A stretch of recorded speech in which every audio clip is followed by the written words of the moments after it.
Hello आशा करुछि आपण समस्ते भलरे थिबे। तेबे आजिरो आमर टॉपिक हेला एक नुआ जारी करा जाइथिबा आईन कोटा भितरे कोटा। टेक्निकाली कहिबाकू गले ए आईन किछि एकदम नुआ नुहे। ए विषय रे पूर्वरु भी आगरु बहुत चर्चा हेइ सारिछि। तो प्रथमे आमे जानिनुबा कि ए कोटा भितरे कोटार माने कोन। प्रति देशर प्रति राज्य रे बा ओडिसा रे जेनेराल कास्ट को छाड़ी आउ तीनी कास्ट रहिअछि।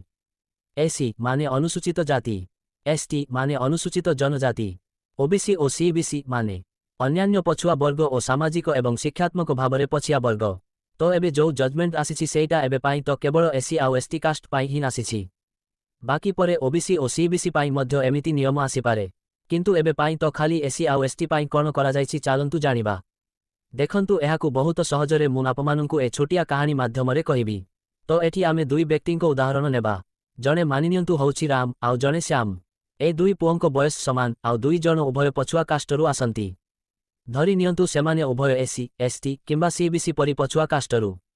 राम आउ श्याम दुई जनंको बापा पछुआ कास्ट भଳି काम करुथिले, जेमिति कि लोकमानंको पायखाना बा बाथरूम सफा करिबा आउ अपडुआ थिले। किंतु रामर बापा टिके चालाक लोक थिले। से जानिथिले कि तांको भଳି पछुआ कास्टंको पाई सरकार बा आईन सुविधा करिसंती। जे पाठ पढ़ारे चाकिरी रे तांको भଳି पछुआ जातिंकु प्राय 20% छाड़ मिलिबो।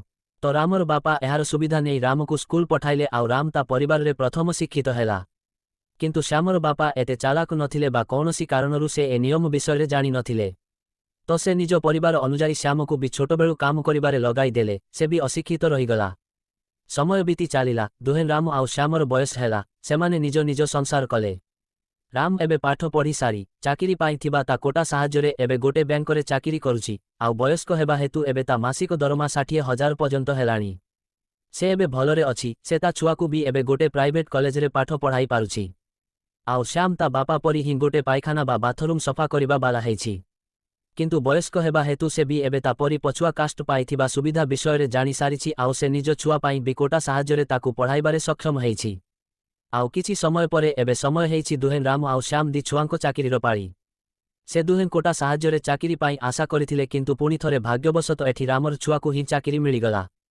तेबे एठी आपणमाने ही कहंतु कि ए समय रे काहार अधिक दरकार थिला ए चाकिरी, राम छुआर ना श्याम छुआर। निश्चिंत भावे श्याम छुआर, कारण राम ता कोटा साहाज्यरे एबे उपरकू उठी गलाणी। से एबे गोटे भल चाकिरी रे अछि, दरमा पाउछि। निज छुआकू से प्राइवेट कॉलेज रे पाठ पढ़ाई पारुछि। ड्रेस खाइबा पीबारे किछि असुविधा नाही, तेणु ए क्षेत्र रे से एबे आउ पछुआ नाही। सेपरी श्याम छुआर क्षेत्र रे सीए असलरे ए कोटार हकदार थिला, कारण ता बापा एबे भी जणे पायखाना बा बाथरूम सफा करिबा बाला। ता जीवन रे ताकू अनेक थर खाइबा पीबारे असुविधा हेछि, आर्थिक असुविधा थिबा हेतु। किंतु तथापि से ता पूरा परिवार रे जणे ही शिक्षित होई पारिछि।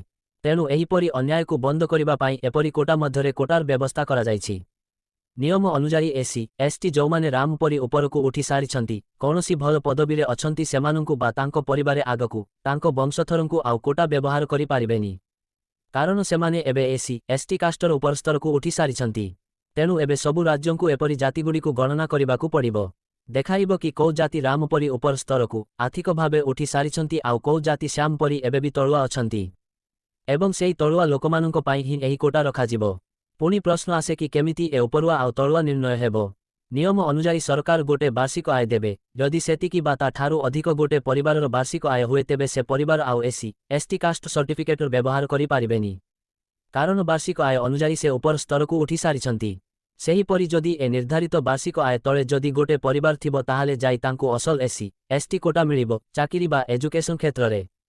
जेहेतु ए कोटा मध्यरे कोटार निर्णय एबे ही अगस्ट 1 रे सुना जाइछि, तेणु ए वार्षिक आय ए पर्यंत सठिक भावे कुहा जायनि।